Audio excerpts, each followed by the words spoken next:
Папан айылдык аймагынын депутаттары аталган айыл аймактын башчысын шайлоо үчүн чогулушкан. Ал үчүн 3 депутат талапкерлигин көрсөткөн. Добуш берүүнүн купуялуулугу сакталып, шайлоонун биринчи турунан эң көп добуш алган Кутман Карыбеков жана Медербек Мырзабеков кийинки турга өткөн. Экинчи турдун жыйынтыгында эки талапкер да тийиштүү добушту ала алышкан жок. Добуш берүүнүн жыйынтыгына келгенде Карыбеков 9 добуш алды. Мырзабеков 10 добуш алды. Барына каршы 1, жараксыз бюллетен бирөө болду. Көрдүңөр, барды. Натыйжасында 2 талапкер тең тиешелүү добуш алган жок.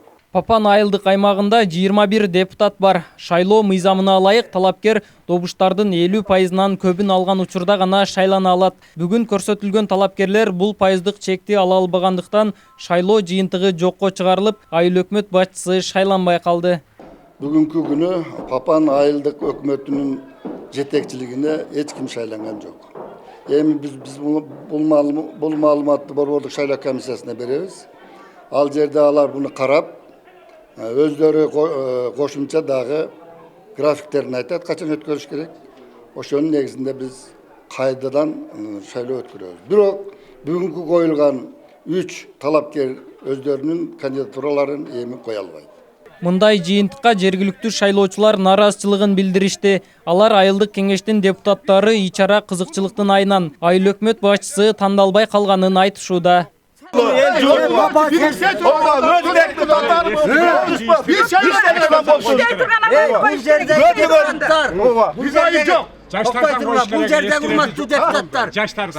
жалпы Папан элинин тагдырын чече турган. Өкмөт шайлашыңар керек. Азыр жергиликтүүлөр алдыдагы шайлоодо чыныгы элдин кызыкчылыгы үчүн иш алып бара турган адам шайланып келсе деп үмүт артышууда. Азырынча Папан айылынын өкмөт башчысын шайлоо качан болору белгисиз. Азыр шайлоонун жыйынтыгын өзүңүздөр күбө болдуңуздар. Шайлоонун жыйынтыгы жокко чыгарылды.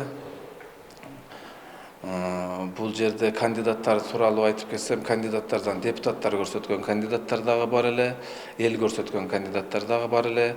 Мурунку азыркы иштеп аткан айыл өкмөтүбүз дагы өзү дагы башчысы, айыл өкмөтүбүздүн башчысы кандидат болгон эле. Баары жокко чыгарылды.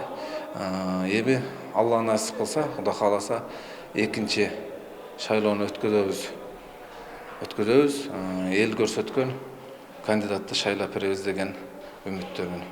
Учурда Папан айыл өкмөтүндө 20 000 калк жашайт. Ал эми бюджети жылына 29 миллион сомдун тегерегинде. Буга чейин Папан айыл өкмөтүндө мыйзамсыз жерлерди сатуу фактысы аныкталып, 2018 жылы кылмыш иши козголгон. Жыйынтыгында ошол учурдагы айыл өкмөт кызматтан четтетилип, ал шалаакылык беренеси боюнча күнөөлүү деп табылган. Бирок жоопкерчиликке тартуу мөөнөтү өтүп кеткендиктен жазадан бошотулган. Нургелди Каныбек уулу, Айкөл Олжобай уулу, ТМЖ жаңылыктары.